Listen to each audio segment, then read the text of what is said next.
जय हिंद विद्यार्थी मित्रांनो. पहा विद्यार्थी मित्रांनो, माननीय शिक्षण मंत्री दीपक केसरकर साहेब यांनी सध्याच्या चालू असलेल्या शिक्षक भरती संदर्भात एक मोठे विधान केलेले आहे. त्या संदर्भात हा आपला व्हिडिओ आहे. या व्हिडिओच्या माध्यमातून त्यांनी शिक्षक भरती संदर्भात काय सांगितले आहे ते आपण बघू. शाळांमध्ये कंत्राटी पद्धतीने शिक्षक भरण्याचा जो निर्णय आहे, कंत्राटी पद्धतीचा हे बघा, हे काय परमनंट सोल्युशन नाही. जोपर्यंत भरती होत नाही तोपर्यंत मुलांनी काय करायचं याचा विचार शिक्षकांनी केला पाहिजे. आपल्या पुढचा विचार करता कामा नये. शिक्षकांची भरती एवढ्या वर्षानंतर मी स्वतः केलेली आहे. शिक्षकांचे सर्व प्रश्न सोडवलेले आहेत. अशा पद्धतीमध्ये विद्यार्थ्यांना न्याय मिळाला पाहिजे.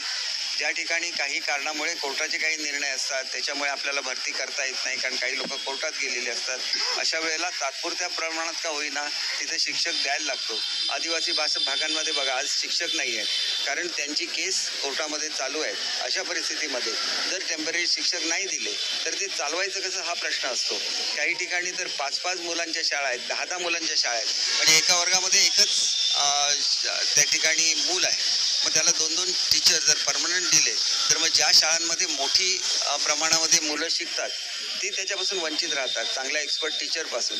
त्याच्यामुळे ही जी सिस्टम आहे याच्यामुळे 2 फायदे होतील की एक जे BEd DEd रोजगार आहेत त्यांना त्यांच्या गावामध्येच मुलांची सेवा करायची संधी मिळेल, जोपर्यंत ते पद भरलं जात नाही तोपर्यंत, आणि मुलांना कायमस्वरूपी चांगल्या शिक्षणाची सोय होईल.